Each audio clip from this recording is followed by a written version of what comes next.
All right, today we decided to do a shop tour for those of you who have not visited Emerald City Guitars. For the ones who have, you know it's always changing, so I'm gonna show you guys what's cracking. Got to start with the sticker door, man. I've opened this more than any other door in the world since I was a little kid and never gets old. So this room is Emerald City Guitars, where it all started. It was all squeezed into a couple little repair rooms. We had a munchkin room, which was kids' guitars, and it was, you know, the whole Emerald City deal. Seattle's called the Emerald City because of all the green, but back in the day, we thought it was cool to lean into the Wizard of Oz thing. So there's the munchkin room, no longer here, but we still get some cool guitars for kids. But here we have a lot of the affordable guitars, just kind of cool Strat copies, Gibson copies. This is always changing right now. Flying V's, Explorers, custom color, Firebird. Accessories, merch, I mean, it's beautiful chaos. As far as accessories, I've always kind of been like, you know, do the Marb Reds of accessories, just like the basic stuff that you can find anywhere. Let the other guys, the online guys, do all the specialty stuff. But, you know, we string everything up with Diodarios or Ernie balls. That's what we have here. Tried, true, and trusted. Here's Lizzie's corner. Got one of Tyler's shops back there. And then a showcase. You get a taste of a little bit of everything. The funky stuff, the good stuff. It's always been kind of our Fender showcase. Original Sparkle Jag, couple original Shoreline Golds, old Tellys, old Esquires, 50s Strats, and they're all ready to go. Fresh strings, people can come in and check them out. And I mean, it's not a guitar shop if you don't have a can of dog meat above a 55 Strat. But so this is the first expansion of Emerald City Guitars. If you watch our videos, you're probably most familiar with this room. It's called our A room. We do a lot of those videos here. It just sounds good, it feels good. Lineup of Fender amps, all our cool pre-owned custom shop, USA, some vintage stuff. Big amps, right? You got your Dumbles, you got your Marshalls, you got all your Gibsons over here, SGs, Les Pauls, offsets up here. We kind of keep this theme Gibson Fender, I'd say, but everything is, again, dialed in, set up before it hits the floor. We know every instrument on the wall. We keep it at the capacity where we're familiar with anything. You ask anyone on the floor, they know that guitar. We've huddled around it, we've discussed it. So I always thought that was kind of a special deal. Currently have the trifecta of vintage Vox, and we pulled this out of the closet. We didn't even know this was in here, and I recalled actually seeing this in the early 90s, and it was hidden behind some phone cables. So that's moved out here now too.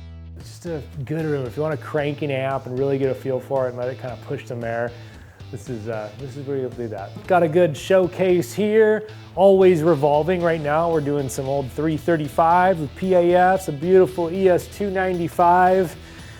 And we got to give some love to our bass players, man. It's worked out conveniently too, because you pass through the bass room, we stumble upon our resident bass expert, man of many trades. Also our shipping exports, imports, exports, all that stuff, man. He's a Swiss Army knife. We generally just do vintage Fender P basses and jazz basses, Rickenbackers, kind of those basics, no pun intended. But somebody just brought in a crazy collection of really high-end boutique basses, Ritters, Olympics, and we couldn't say no this time. So it's definitely changed the flavor of this room, but we're having fun with it. The house SVT, so anytime you come in and check out a bass, you can just crank it up, and yeah, it's groovy. All right, a couple more things to show you before we head into the other room. This always catches people's eye, our twirly staircase. So we do generally lunch up here, but it's also case loft for all the fancy cases that need a little bit more protection, all your tweed cases, early 60s Fenders, and Telly cases. So this is the second expansion of Emerald City Guitars. I've always loved this one. I love them all, but for different reasons. We gotta start with the floor on this one. An old employee named Dallas Geyer painted this in the 90s, and it's just become such a part of this shop. I've had so many people like, oh, you wanna redo that and we can clean it up? And no, it looks like an old Telly, man. All the footprints, it's just history, and it's held up, so he did a great job. We built a little stage here maybe 15 years ago. We did some in-shop performances, Bill Frisell, Gary Clark Jr., Anderson East, a bunch of cats. We were kind of teaming up with a few companies to do some in-store stuff, but we don't have time to do that as much as we'd love to. So now we kind of just, again, it turns into like I don't know. I've got my guitars up here right now. They're always floating around. Some cool cutouts, old tube tester. That Marshall has been here for over 20 years. It is an original blues breaker. A guy bought it and wanted us to wait on shipping, and we've called him and called him and called him and called him. I don't know. I think it's gonna live here, but if that's your Marshall and you can recite your name and address, let's get it out to you. So this is again where you'll find like a couple keyboards. There'd be like B3s and Wurlitzers and Rhodes in here, but they take up so much real estate. I have to say no to those, but we've got a little M3, a cool Rhodes, and a lot of the arch tops end up in here. 330s, 335s, Rickenbackers, ES295s. We don't do a lot of new stuff, but I'll showcase a couple brands if we find them groovy. Roadhouse amps out of Portland, Oregon. We really dig those, so we've got a couple of those, old Basemans. But this is a groovy room, man. It's like you kind of pass through into the acoustic room, but if you stop and look in here, it's got some fun stuff. We've always got a couple hidden gems in here. Some of the remaining of the Beatles collection up there. I don't know if you guys caught that video years ago, but one of our good buddies found every model that the Beatles used their entire career. Some of them are like serial numbers off from the originals, and a few of them still remain. But this is the original case loft. From day one, man. Oh, it's getting harder and harder. Here are the majority of the cases in this shop. Our friend Gross and I always joked about putting bunk beds in here and just living up here. It's doable, but not today. Skylar's room back here. That used to be a recording studio. I recorded my first demo down here, a bunch of old tape machines when I was 12 years old. One of the employees, Derek Pete, who was a kind of a wizard studio engineer, he set up back there. There's windows behind the curtain. I remember coming down here the first time you're tracking, you think it's gonna take 3 minutes because that's how long the song was, and took 12 hours. Last but not least, one of my favorite rooms, just feels zen in here. This was a bookstore, a barber shop, and I always daydreamed about having a designated acoustic room. We're known for electrics, but our acoustic inventory has been a massive backbone for this shop since day one. Old Martins, Gibsons, Oahu's, Larson Brothers, Washburn, just anything that's vibey and historic and usable.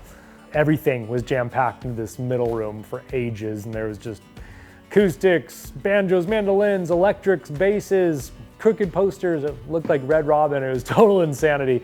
So having this room was just like, it's just a feel-good room. We've got like 50 vintage Martins and Gibsons on the wall here, and a lot of great builders like the old Washburns, Oahu's, Regals, and everything's handpicked. And we have a standard here for if it's on the wall, it's had all the service to bring it up to its highest potential. Neck reset, frets, all that stuff has been accounted for before it's ever on the floor. If it's your first instrument or you just need an acoustic, even like $200-300, they go through the same processes like these pre-war Martins. So I'm really proud of that. It takes a lot of effort to get guitars completely dialed, and I've had to say no to so many that are either just beyond compromised or just don't have the thing. So if you come in this room, it's just like, kind of drop your shoulders a little bit. We do our shop meetings here. I've just always loved it. We generally put vintage Gibsons and Martins on this wall. This, a lot of times, is classical guitars, but we're overflowing with, like I said, Washburns and Oahu's and Regals, some cool Epiphones. There's a couple old Ramirez classicals there. This is kind of whatever. There's some really strange guitars, some small builders we got a kick out of that we put on. Somehow this is kind of the magnet for banjos and resonators and Land of the Misfits. This is new. We just got 5 turn-of-the-century Martins, and that looked like a good place. All the vintage tweed suitcases came out of Yours Truly collection. I had them jam-packed in an apartment for years. Finally moved them all in here, and we've added to the collection. They're not for sale. 2 people have got them from me, Jimmy Buffett and Keith Richards, but they're staying here. They're all decor. Some of these have the same handles as like the old tweed amps. Some of them have telly case handles. I always got a kick out of these, and I had a rule. If I saw one of these for $20 to $25, I'm buying it. I actually bought one yesterday, but it was more than that. I had this really cool place out in Fall City, Washington. Pretty good shape. It was the gal knew the family, and Dad was in the Navy, and that was his suitcase. You know, old single stitch vintage t-shirts we have, always like a few cool pieces, old Pearl Jam shirts, Again, a lot of this shop is just like overflow of stuff I can't keep in my house. And I've been buying and selling and trading and just since I was a kid, from Pokemon cards to Beanie Babies to, so I've amassed a lot of funny stuff that has just like kind of decorated the shop and you know, sneak some stuff in the house that don't fit under the bed. So this room is, yeah, it's our newest addition and we love it. It's just a cool place to come and hang. This couch has been here since day one too, man. Used to have one more section that finally gave up, but I can't tell you how many cool characters and fun people have sat in here and great discussions over the years. Probably time to get a new couch after 30 years of stinky musicians sitting on it, but hey, I love it. It's part of the vibe. Sold, sounds better. For all those who worked at guitar shops, you know, you got a couple of these. The case loft. You know, you have to work here 5 years to get case loft ladder certified, but it's a little freaky, you know, a little playability on that ladder, but one of these days, man, I'm gonna come down with this. That's how I wanna go, case loft. All right, we should get down. I love going into shops where it's a little bit of a scavenger hunt and there's little surprises everywhere. So I'll come in here and it's like, it's too clean, man. Put a box of banjo stuff there. Just don't touch that corner. And I don't even know what we're supposed to do with these. There's like 30 disassembled old banjos, never assembled. They're from the Gibson factory. Just got a box of 4 boxes of old vinyls in here and guitars we'll never get to.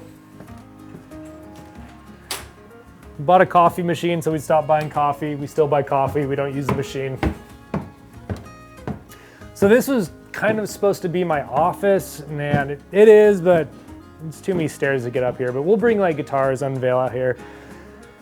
Collection of old beer cans, old straps, an old Mellotron, 1974, come on, Strawberry Fields. I wanted one of these forever, and it sounds awesome, works. It was owned by a couple cool bands, and now it just holds more things like this. Toy guns, artwork, old decals, high explosives. This was like when I was younger too. It was like our garage looked like this, and I loved it. It's like, it was always, I don't know, a curiosity shop. So that's about it. If you guys haven't visited, come on down.